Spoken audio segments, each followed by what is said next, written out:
तो जा चुके थे, मगर भारत की हालत ब्रिटिश पीरियड से भी बद से बदतर हो गई।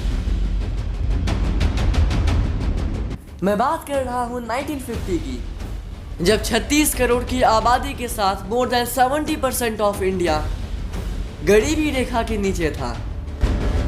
वहीं हाल ही में जब भारत ने अपना 73rd रिपब्लिक डे मनाया, तब ये नंबर लेस देन 20% थे। अकेले पिछले 15 सालों में भारत ने 41.5 करोड़ की आबादी को गरीबी से उबारा है। 1951 में भारत की सिर्फ 18.3% आबादी पढ़ी लिखी थी, वहीं आज मोर देन 77.7% इंडियंस एजुकेटेड हैं। जिस देश की आबादी 1950s में $30.6 बिलियन की थी, वो आज 3.46 ट्रिलियन की नॉमिनल जीडीपी के साथ अंग्रेजों को इकोनॉमी के रेस में पीछे छोड़ चुका है। लेकिन जीडीपी से आप किसी भी देश की इकोनॉमिक कंडीशन को जज नहीं कर सकते हो। फॉर एग्जाम्पल, नॉमिनल जीडीपी के मामले में अफ्रीकन कंट्री नाइजीरिया यूएई से भी आगे है। बट हम सभी को पता है कि यूएई जैसे देश के सामने नाइजीरिया कुछ भी नहीं है। अब इसके पीछे का रीजन ये है कि जिस देश के पास ज्यादा पॉपुलेशन होती है, वो देश ऑटोमेटिकली ज्यादा जीडीपी प्रोड्यूस करता है। तो इकोनॉमिक कंडीशन को जज करने का सबसे अच्छा तरीका है जीडीपी पर कैपिटा। 1950 में भारत की जीडीपी पर कैपिटा $84 की थी, वहीं आज भारत का जीडीपी पर कैपिटा $2,400 से भी ज्यादा है। तो क्या ये काफी नहीं है? नहीं। चाइना एंड साउथ कोरिया जैसे देश, जिन्होंने भी भारत की तरह ही प्रॉब्लम्स को फेस किया था, वो आज हमसे कितने आगे निकल चुके हैं।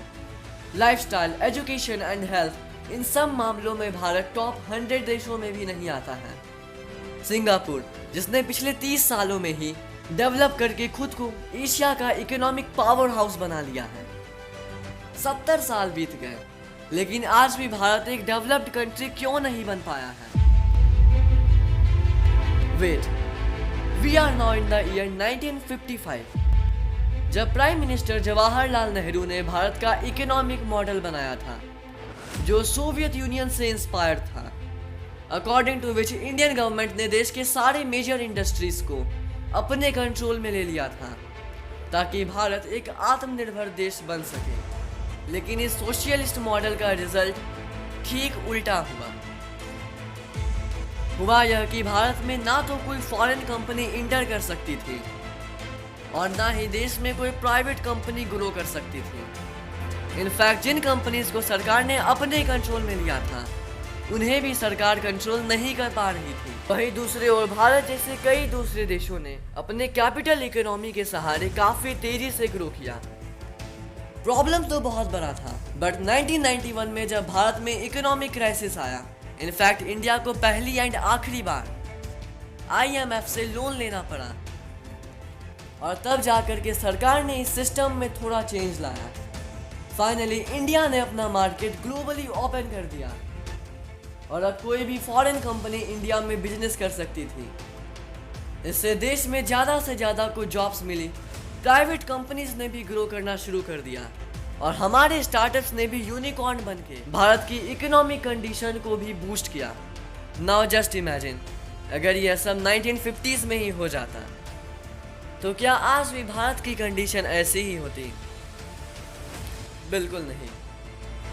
1991 में जब भारत ने अपने मार्केट को ग्लोबली ओपन कर दिया, इन 30 सालों में भी भारत सिंगापुर जैसे देश की तरह एक डेवलप्ड कंट्री क्यों नहीं बन पाया? अब जानना है तो यहाँ ऊपर वाली वीडियो पर क्लिक करो एंड इंडिया पूरी दुनिया के सामने कहाँ स्टैंड करता है, इसके लिए नीचे वाली वीडियो पर।